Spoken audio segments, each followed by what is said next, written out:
think the conversations are like, they're out there. I don't know if people want to talk about them as much. For people who believe there is no race problem, the unrest this year, especially in historic Graham, may have come as a surprise. I think it's still a lot of division. I mean, you see the different groups coming out, and they're really vocal about what they support, which is good. I'm glad people are talking. Mahaly Himes and Benson Gomez live downtown.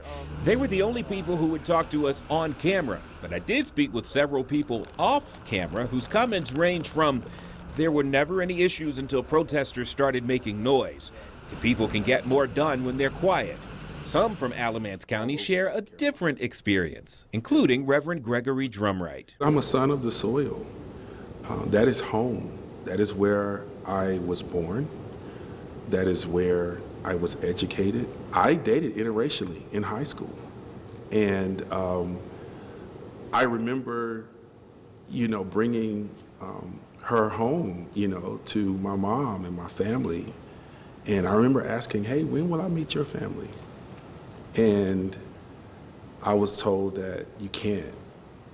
My parents are racists. Then there was his first rehearsal with the Burlington Boys Choir. I was introduced to the choir in the 90s as the little black boy. We have a little black boy now, Gregory, meet the choir.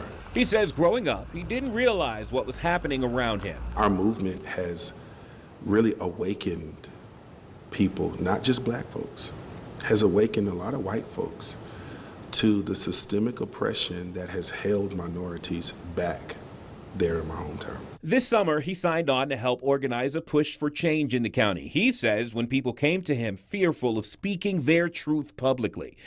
During a march to the polls on Halloween, he and several others, known as the Graham 12, were arrested.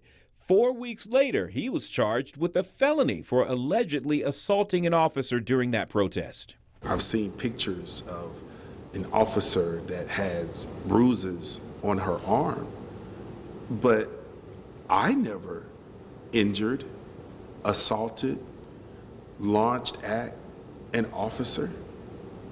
I seen video images of an officer being hit and knocked down by her own counterparts when they were roughing us up, handcuffing us, wrestling us to the ground. A lot of you have asked us, what is Reverend Drumright's end game or his end goal? So we asked him about that, and he says his fight and the need for these conversations to continue is not a black and white issue. The people in Alamance County need police reform, criminal justice reform. They need representation in public office. I'm fighting for poor people of every ethnicity. We asked Sheriff Terry Johnson what he's taken away from this, and he declined our invitation to answer any of our questions. Meanwhile, Reverend Drumright shared a story of a brief exchange with some counter-protesters that he hopes is a sign of progress. As I passed by them, they stopped their insults and they just stared at me. And I looked back and I looked at them and I said, we love you. And they hung their head. And just that exchange, that moment, it gave me hope. In black and white, Tracy Clemens, Fox 8 News.